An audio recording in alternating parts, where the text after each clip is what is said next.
پانی قطرے گر رہے تھے. سبحان اللہ. اور صحابہ کہتے ہیں جب میں اپنے آگے مدینہ پاک سے پتہ کیا تو ان کی ایک دن پہلے شادی ہوئی تھی اور ابھی غسل کرنے کے لیے بیٹھے تھے کہ مدینہ پاک کی گلیوں میں آواز آ گئی کہ لوگوں سنو، جنت میں جانے کی یہی بس ایک صورت ہے، خدا پر مرنے والوں کی محمد کو ضرورت ہے. آپ نے غسل وہیں چھوڑ دیا اور سیدھے میدان احد میں پہنچ گئے. اللہ دوسری حدیث پاک میں آتا ہے کہ حضرت ابو ہریرہ رضی اللہ تعالیٰ عنہ یوں سامنے مدینہ پاک کے بازار میں آ رہے تھے، اچانک غائب ہو گئے. اور جب دوبارہ حاضر ہوئے تو سرکار نے پوچھا کہ آپ کدھر غائب ہو گئے تھے، کہاں چلے گئے تھے؟ انہوں نے کہا یا رسول اللہ میرا جسم اس قابل نہیں تھا، میں غسل کے لیے چلا گیا تھا اور اب غسل کر کے لباس بدل کے آپ کی بارگاہ میں حاضر ہوا ہوں. اور یہ صحابی غسل چھوڑ کے حضور کی بارگاہ میں چلے گئے. وہ بھی صحابی ہیں، یہ بھی صحابی ہیں. انہوں نے بھی امت کو قیامت تک کے لیے سبق دیا ہے اور انہوں نے بھی قیامت تک کے لیے سبق دیا ہے. وہ صحابی جو غسل کرنے کے لیے چلے گئے انہوں نے امت کو درس یہ دیا ہے کہ اگر آقا دو جہاں حضور سید عالمیہ کی زیارت کرنی ہو تو پھر غسل کر کے آؤ، اپنے جسم کو پاک کر کے آؤ، لباس پاک پہن کے آؤ. اور حضرت حنظلہ نے پوری امت کو قیامت تک کے لیے درس یہ دیا ہے اگر زیارت کرنی ہو تو پھر غسل کر کے آؤ، لباس پہن کر آؤ. اگر حضور کی عزت اور ناموس اور ختم نبوت کا مسئلہ آ جائے اور آپ کے کانوں میں آواز پڑ جائے تو پھر غسل چھوڑ دو، قربانی کے لیے اپنے آپ کو پہلے پیش کر دو.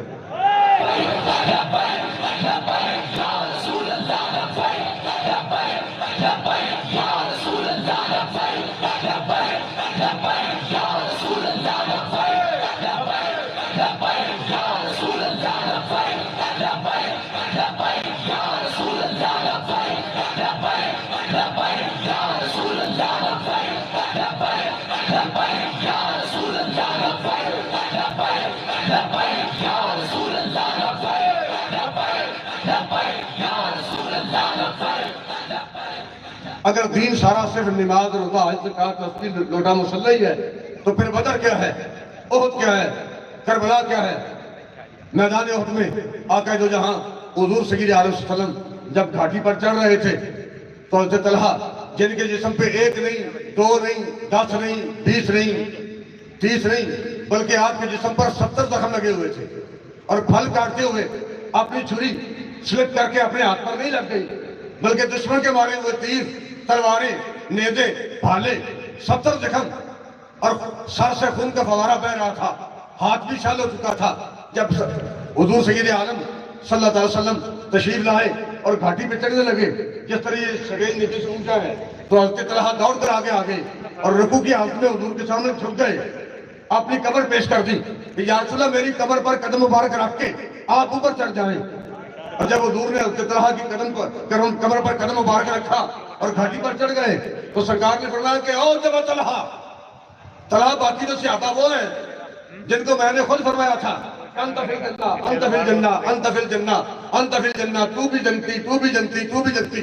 تیرے بارے یہ تو نہیں کہا لیکن تو نے عمل ایسا کر لیا ہے کہ او جب طلحہ تو نے جنت کو کھینچ کر اپنے اوپر واجب کر لیا ہے.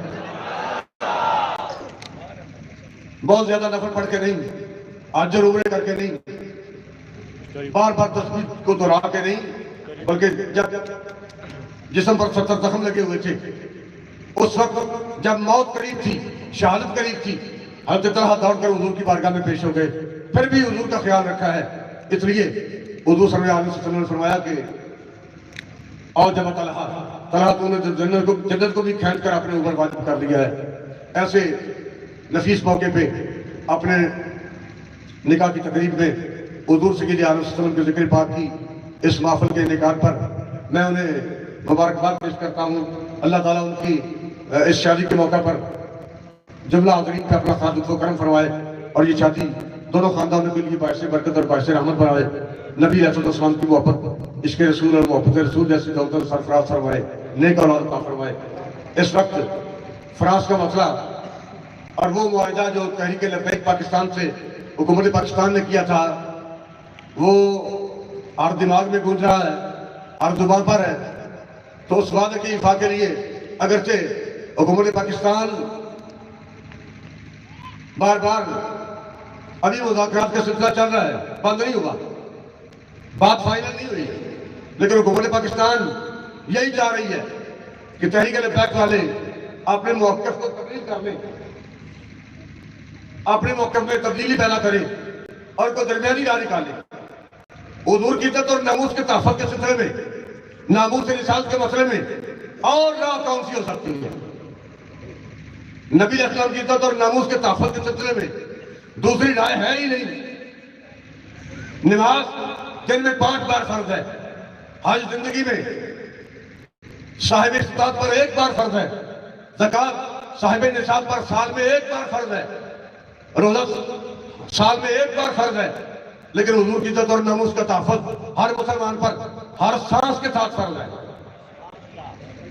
تحریک لبیک یا رسول اللہ اپنے آخری سانس تک نبی علیہ السلام کی عزت اور ناموس کے تحفظ سے ایک بال کے برابر بھی پیچھے ہٹنے کے لیے تیار نہیں ہے۔ ہمارا سب کچھ حضور کی عزت اور ناموس پر قربان ہے، لیکن ہم حضور سے وفا کریں گے، ہر گھڑی وفا کریں گے، اور ہمارا فرض اولین نبی علیہ السلام کی عزت اور ناموس پر پہرا دینا ہے، حضور کے ختم نبوت پر پہرا دینا ہے۔ کوئی مار گیا موت کو ڈانٹ کر کے، پنجابی آپ سمجھتے ہیں؟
جب تک سورج چاند رہے گا، جب تک سورج چاند رہے گا، تاجدار ختم نبوت، من سب نبیاً، من سب نبیاً، من سب نبیاً، الجہاد الجہاد، لبیک فرانس تیرا ایک علاج، الجہاد الجہاد، فرانس تیرا ایک علاج، الجہاد الجہاد، فرانس تیرا ایک علاج، الجہاد الجہاد۔ موت کا ایک ہی ٹائم مقرر ہے۔ آپ کی مثال نہیں دیتا، میں اپنی مثال دیتا ہوں۔ اگر مجھے آپ کسی چوک میں کھڑا کرتے اور 1000 بندہ کلاشن لے کے گولیاں چلائے، اگر میرا وقت نہیں، میں نے نہیں مرنا۔ موت کا ایک ہی ٹائم ہے، اور اگر کسی شخص کو حضور کے لیے موت آ جائے تو اس سے بہتر کیا ہے؟ یہ جب کریک ڈاؤن ہوا تو گرفتاریاں ہوئیں، اور میں جب کوٹ لکھپت بابا جی کے ساتھ جیل میں رہا ہوں، اللہ میرے ذہن میں یہ بات نہیں تھی کہ یہ بہت بڑا کام ہے۔ میں نے تو ایک تعلق کی بنیاد پر میں نے کہا جی جب تک آپ نہیں جائیں گے آپ کی ضمانت نہیں ہوگی، میں بھی آپ کے ساتھ ہوں۔ تو جب ضمانت ہو گئی اور روک کر آ رہی تھی، میں نے کہا جی الحمدللہ، اللہ کا شکر ہے آج میں کارکنان کے سامنے بھی شرمندہ نہیں، اور آپ کی اولاد کے سامنے بھی شرمندہ نہیں، اور انشاءاللہ قیامت کے میدان میں حضور کی بارگاہ میں بھی اس مسئلے میں شرمندگی نہیں ہوگی کہ ہمارا غلام جیل میں تھا اور تو انہیں چھوڑ کر آ گیا تھا۔ یہ سرکار نہیں فرمائے گی۔ اگر موت آ بھی جائے اس مسئلے پر تو کم از کم ہم حضور کی بارگاہ میں شرمندہ نہیں ہوں گے. ہمیں فخر ہوگا کہ ہم نے آقا دو جہاں حضور کی عزت اور ناموس کے تحفظ کے لیے اپنی جانیں قربان کی ہیں. کوئی مر گیا موت کو ڈر ڈر کے, کوئی موت کو ویکھ کے ہسیا ہے, اجڑ گیا تو اپنے دیس اندر, کوئی وچ پردیس جا وسیا ہے. ویلے دسیا ہے وچ میدان کربل کیڑا کھلا رہا ہے کیڑا نسیا ہے. اوکھے ویلے سلیم نہ مرد ٹولن اے آقا حسین نے دسیا ہے. امام علی مقام اپنے موقف پر آخر تک قائم رہے. آنکھوں کے سامنے اون محمد قربان ہو گئے, علی اکبر قربان ہو گئے, قاسم و عباس قربان ہو گئے, لیکن امام علی مقام امام حسین علیہ السلام جو شہزادے چل کے جا سکتے تھے انہیں اجازت دی, اور جو شہزادہ چل کر نہیں جا سکتا تھا علی اصغر اسے ہاتھوں پہ اٹھا کے لے آئے, اس مالک کی بارگاہ میں قربان کر دیا. انشاءاللہ تحریک لبیک جہاد اللہ کے لوگ حضور علیہ السلام کی عزت اور ناموس کے تحفظ کے لیے اپنی جانیں قربان کریں گے, لیکن فرانس کے سفیر کو پاکستان سے نکالیں گے.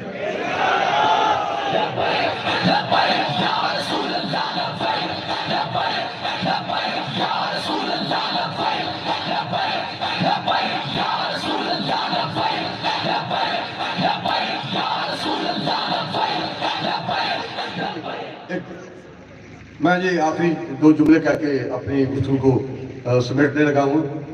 لبیک کا معنی یہ ہے کہ ایک بار بندہ لبیک کہتا ہے تو معنی یہ ہے کہ یا رسول اللہ میں پوری زندگی حاضر ہوں. دو مرتبہ لبیک کہتے ہیں تو اس کا معنی یہ ہے کہ یا رسول اللہ میں یہاں بھی اور قبر میں بھی حاضر ہوں. اگر تین مرتبہ لبیک کہتے ہیں تو اس کا معنی یہ ہے کہ یا رسول اللہ میں دنیا میں بھی, قبر میں بھی اور حشر میں بھی حاضر ہوں. جو آپ ہم یہاں بیٹھے ہیں آپ میں سے کلمہ پڑھنے کے بعد دائیں والے کو نہیں دیکھنا.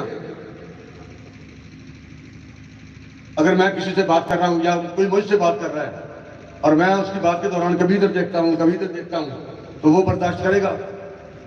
لبیک میں جب ایک مومن ایک غلام حضور کو کی بارگاہ میں توجہ کر کے یہ کہتا ہے کہ یا رسول اللہ میں حاضر ہوں, یا رسول اللہ میں حاضر ہوں, تو اس کا معنی یہ ہے کہ نہ دائیں دیکھیں نہ بائیں دیکھیں, صرف حضور کو دیکھیں.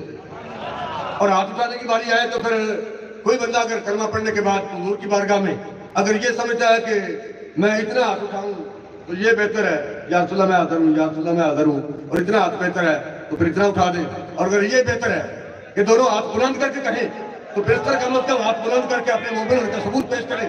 لبیک یا رسول اللہ لبیک لبیک لبیک یا رسول اللہ لبیک لبیک لبیک یا رسول اللہ لبیک لبیک لبیک یا رسول اللہ لبیک لبیک لبیک یا رسول اللہ لبیک لبیک لبیک یا رسول اللہ لبیک لبیک لبیک یا رسول اللہ لبیک لبیک لبیک یا رسول اللہ لبیک لبیک لبیک یا رسول اللہ لبیک لبیک لبیک یا رسول اللہ لبیک لبیک یا رسول اللہ لبیک لبیک لبیک یا